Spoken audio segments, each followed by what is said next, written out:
بسم الله الرحمن الرحيم. الحمد لله الذي لا يبلغه مدحته القائلون ولا يحصي نعماه العادون ولا يؤدي حقه المجتهدون، الذي لا يدركه بعد الهمم ولا يناله غوث الفتن، الذي ليس لصفته حد محدود ولا وقت معدود، فطر الخلائق بقدرته ونشر الرياح برحمته وودد بالصخور ميدان أرضه، ثم الصلاة والسلام على أشرف الأنبياء والمرسلين حبيب إله العالمين أبي القاسم المصطفى محمد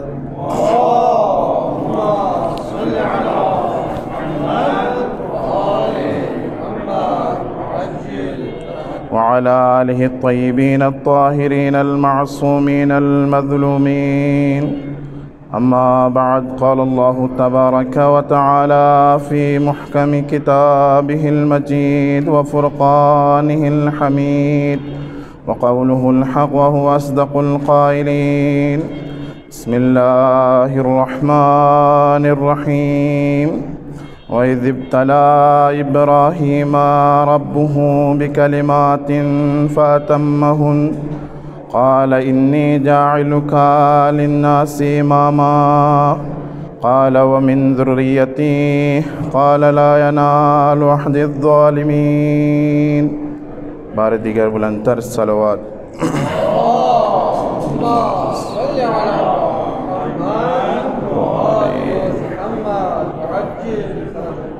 سب سے پہلے آج کی اس رات کی مناسبت سے منجی عالم بشریت یوسف زہرا مہدی موعود امام زمان عجل اللہ تعالی فرجہ الشریف کی خدمت میں، اور اس کے بعد جس جگہ پر میں اور آپ بیٹھے ہوئے ہیں اس ہستی کے خدمت میں ان کے فرزند کی شہادت کی مناسبت سے تسلیت عرض کرتے ہیں، اور آپ برادران اور مراجع عظام کی خدمت میں بھی تسلیت عرض کرتا ہوں. کتنا ہی خوش قسمت اور خوش نصیبی ہے کہ آج کی یہ رات مجھے اور آپ کو اللہ تعالیٰ نے یہ توفیق ہمیں عطا کی. یہ امام رضا علیہ السلام کا ہمارے اوپر نظر رحمت ہے کہ میں اور آپ آج امام جواد کی تسلیت دینے کے لیے امام رضا کے حرم میں بیٹھے ہوئے ہیں، اور اس سے بڑھ کر اور کیا خوش نصیبی ہو سکتی ہے، اور کیا ہم اور امام سے چاہیں گے کہ دنیا میں ہر کوئی یہی تمنا کرتا ہے کہ اگر کسی کے ہاں کوئی فوتگی ہو تو جا کر اس کے وارثین کو ہی تسلیت عرض کریں. تو آج میں اور آپ امام رضا علیہ السلام کے حرم میں امام رضا علیہ السلام کی خدمت میں تسلیت عرض کر رہے ہیں. بس دعائیہ کلمات کے لیے حاضر ہوا ہوں. مختصر اللہ تعالیٰ نے اپنے اس لاریب کتاب میں ارشاد فرمایا وَإِذِ ابْتَلَىٰ إِبْرَاهِيمَ رَبُّهُ بِكَلِمَاتٍ، اور اس وقت کو یاد کرو جب اللہ تعالیٰ نے ابراہیم سے امتحان لیا. مختلف چیزوں کا امتحان جب ابراہیم سے لیا گیا اور ابراہیم اپنے اس امتحان میں کامیاب ہو گئے، تو اس وقت رب کائنات کی طرف سے جو سند ابراہیم کو ملی وہ یہ تھی کہ قال انی جاعلک للناس اماما، اے ابراہیم اب میں جب تم اس امتحان میں کامیاب ہو گئے ہو تو اب میں تجھے لوگوں کا امام بنانے والا ہوں۔ اب یہاں سے ہمیں منصب امامت کی کتنی عظمت ہے اس کا اندازہ ہوتا ہے کہ ابراہیم جیسا نبی، ابراہیم جیسا خلیل اللہ بھی اپنے لیے منصب امامت دینے کو کافی نہیں سمجھتا، بلکہ فوراً یہ دعا کرتا ہے قال ومن ذریتی، پاک پروردگارا کیا یہ منصب امامت جو آپ نے مجھے عطا کی ہے کیا یہ میری ذریت کو بھی ملے گی؟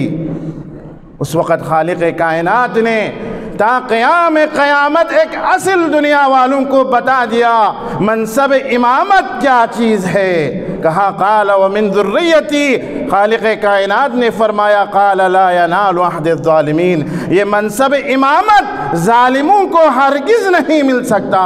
یہ منصب امامت ہی خالق کائنات کی طرف سے ایک عطیہ ہے، ایک سند ہے جو خالق کائنات خود جسے چاہتا ہے عطا کرتا ہے۔ اسی لیے منصب امامت اور منصب رسالت کے بارے میں ہے کہ اللہ اعلم حیث یجعل رسالتا، خالق کائنات خود بہتر جانتا ہے کہ کس کو مقام رسالت پر فائز کرنا ہے اور کس کو مقام امامت پر فائز کرنا ہے۔ دنیا والوں نے کوشش کی کہ منصب امامت کے لیے بھی کوششیں کی، اور منصب امامت پر جب فائز نہ ہوئے تو کوشش کی کہ حسب اور نسب کے ذریعے سے ان افراد کے قریب ہو جائیں جو خالق کائنات کی طرف سے منتخب تھے، منتجب تھے، یعنی مصطفیٰ تھے اور مجتبی تھے۔ ان افراد سے خاندانی رشتہ برقرار کرنا چاہا تاکہ ان کے صلب سے کوئی اولاد ہو اور ان کو بھی یہ مقام مل جائے۔ لیکن یہ خالق کائنات کا روز ازل سے یہ وعدہ تھا کہ قال لا ینال عہد الظالمین، ظالم جو بھی ہو تا قیام قیامت یہ مقام امامت کا جو منصب ہے یہ ظالم کو نہیں ملے گا۔ آج جس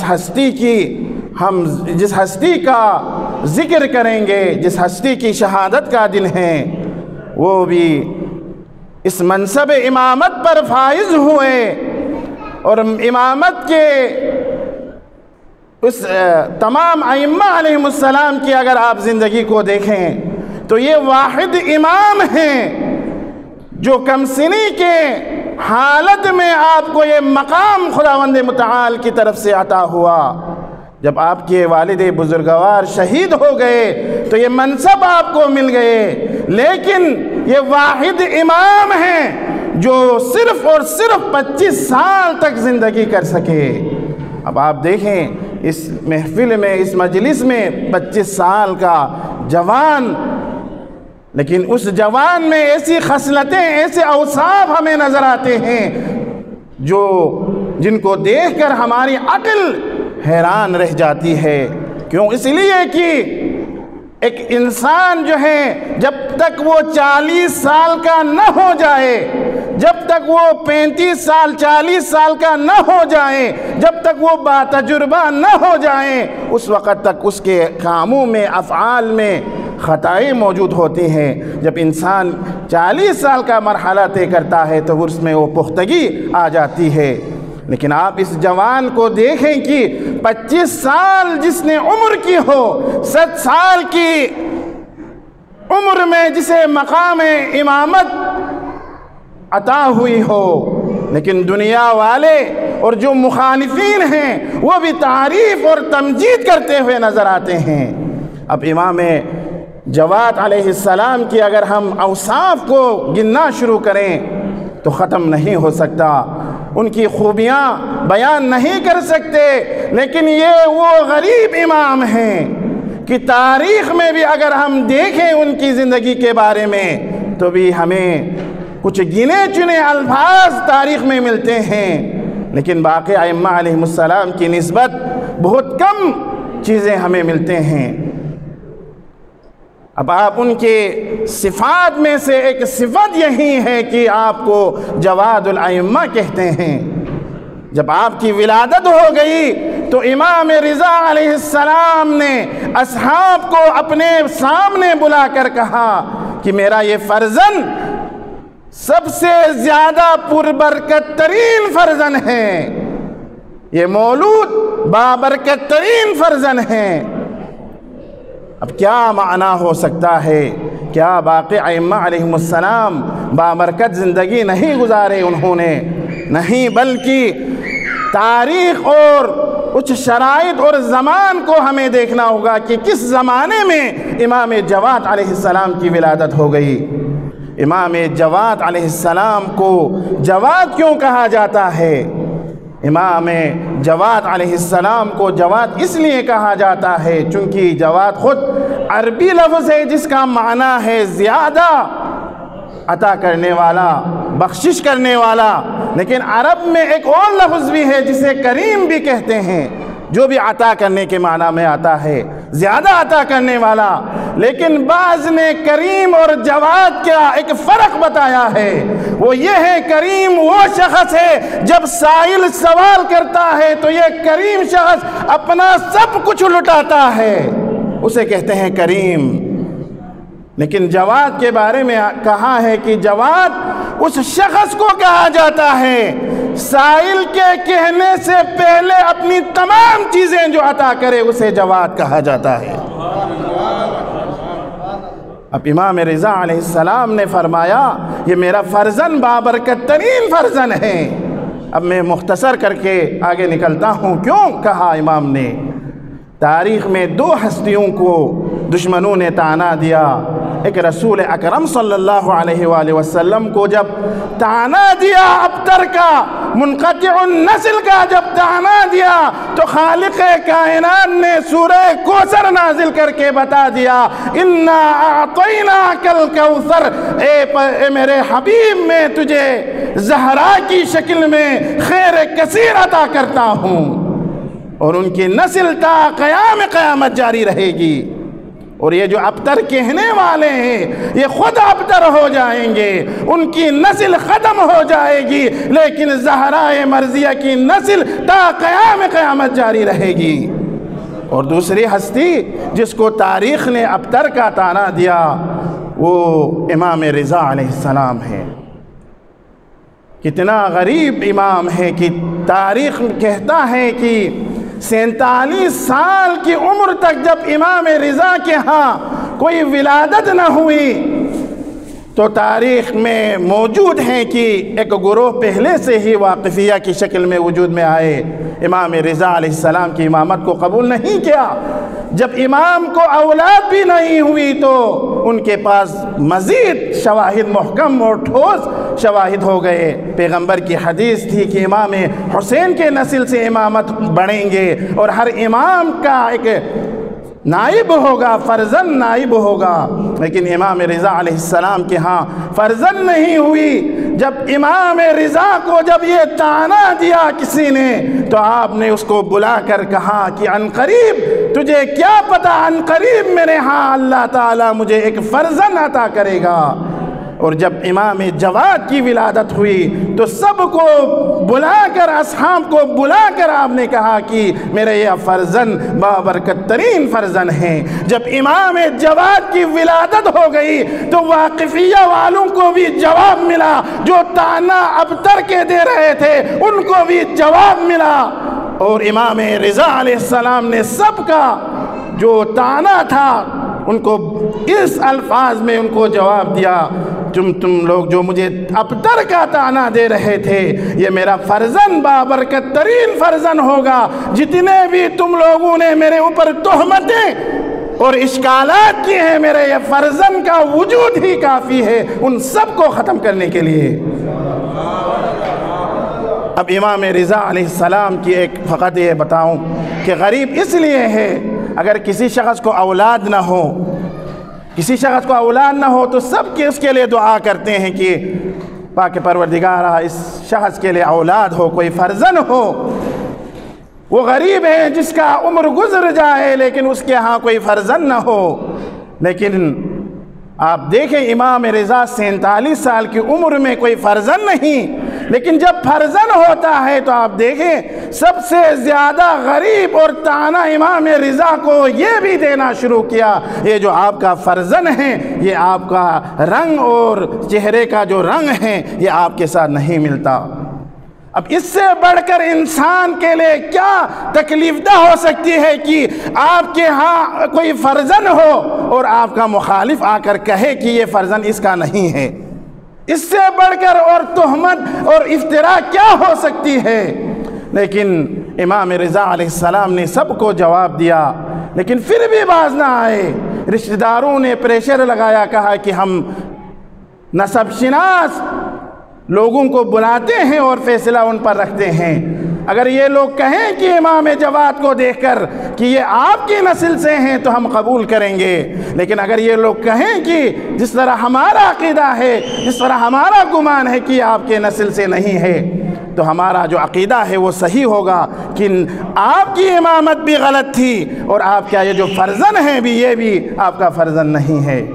امام مجبوراً قبول کر دیا، امام نے حسب اور نسب شناسوں کو بلا لیا، امام کے رشتہ داروں کو سٹیج پر رکھا اور امام کو اور ایک کسان کی شکل میں اس کا لباس دے کر باغ میں رکھا اور ایک بیلچہ اور دوسری چیزیں دے کر امام کو باغ میں رکھا۔ جب لوگ آ گئے اور ان سے پوچھا کہ یہ فرزند کس کا فرزند ہے، انہوں نے دیکھا سٹیج کے اطراف میں جو رشتہ دار بیٹھے ہوئے تھے، جو عمو تھے، جو رشتہ دار تھے، سب کو دیکھ لیا، کہا یہ تو چچا تو ہو سکتا ہے، یہ برادر زادہ تو ہو سکتا ہے، لیکن یہاں پر اس فرزند کا والد نہیں ہے۔ لیکن جب ان میں سے کسی ایک کی نظر اس باغبان پر جو امام رضا علیہ السلام باغبان کی شکل میں وہاں پر موجود تھے، جب ان کی نظر امام رضا علیہ السلام کی ساق مبارک پر جب پڑی تو اس نے مجبوراً یہ کہا کہ اگر اس فرزند کا کوئی والد ہو سکتا ہے اس مجمع میں تو وہ باغبان ہو سکتا ہے۔ وہاں پر جب یہ اعلان ہوا تو تمام رشتہ دار اٹھ کھڑے ہو گئے اور امام جواد علیہ السلام کا بوسہ لیا۔ میں زیادہ ٹائم نہیں لوں گا کیونکہ دوسرے مجلس میں بھی جانا ہے۔ بس آپ اور میں، مجھ سے زیادہ خوش نصیب کوئی اور نہیں ہو سکتا۔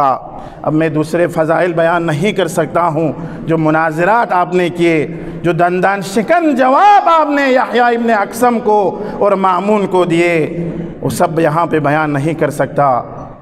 لیکن مامون نے بھی ایک چال یہ چلائی کہ اپنی بیٹی ام الفضل کی شادی امام جواد علیہ السلام سے مجبوراً اجباری طور پر کر دیا۔ تاریخ گواہ ہے کہ ہمارے ائمہ میں سے دو مظلوم امام ایسے گزرے جو اپنے گھر میں بھی مظلوم تھے۔ ایک امام حسن مجتبی ہے جن کو اپنے گھر والوں نے ہی زہر دیا۔ اللہ اکبر، اجرکم علی اللہ۔ آج پرسا دیں گے ہم امام رضا علیہ السلام کو، اور ہم یہاں سے پرسا دیں گے امام جواد کا۔ امام جواد کا جب پرسا دیں گے تو یقیناً اگر ہماری کچھ دعائیں اگر ابھی بھی قبول نہیں ہو چکی ہو تو آج کی شب ہم واسطہ دیں گے امام رضا سے، یا غریب الغربا، ہم جمع ہو گئے ہیں آپ کے فرزند کے غم میں اشک بہانے کے لیے۔ امام رضا، ہم گناہگار صحیح، خطاکار صحیح، ہمارے پاس کچھ نہیں ہے، لیکن آج تو آپ کو پرسا دینے کے لیے ہم جمع ہو گئے ہیں۔ مولا کچھ نظر رحمت ہم پر کریں مولا۔ اجرکم علی اللہ۔ امام جواد علیہ السلام کو تاریخ گواہ ہے کہ مامون کے بیٹے اور معتصم نے یہ فیصلہ کیا کہ امام کو شہید کرے۔